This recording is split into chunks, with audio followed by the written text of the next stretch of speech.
Solapur news मध्ये आपल्या सगळ्यांचं स्वागत. कारण शरद पवार हा अलिबाबा आणि आता ते सगळं गडी जमवली ते नाही. ते 40 वार आहेत मी पुढे मी मागा म्हणलं तर अरे पवार साहेबांनी मराठ्यांना आरक्षण दिलं का?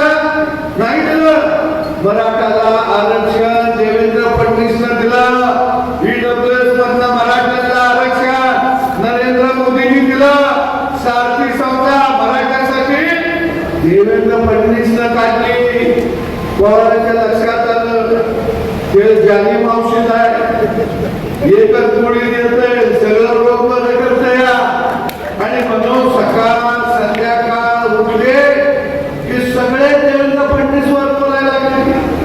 पवारांपासून संजय राऊतापर्यंत सगळ्यांना देवेंद्र फडणवीस नावाचा भस्म्या रोग झालाय. भस्म्या रोग त्यांना दुसरं काय दिसत नाही. तुम्ही म्हणाल सदाभाऊ पोलीस पाटलाचं आपलं कसं काय वाजवायला लागलं? त्याचं कारण देवेंद्र फडणवीस नावाचा तारा या महाराष्ट्राच्या राजकारणामध्ये आला नसता तर सदाभाऊ खोत सारखा आणि गोपीचंद पडळकर सारखा शेतकऱ्याची पोरं आमदार बनली नसते. माझं सोलापूर न्यूज या यूट्यूब चॅनलला सबस्क्राईब करा आणि बेल आयकॉन प्रेस करायला विसरू नका.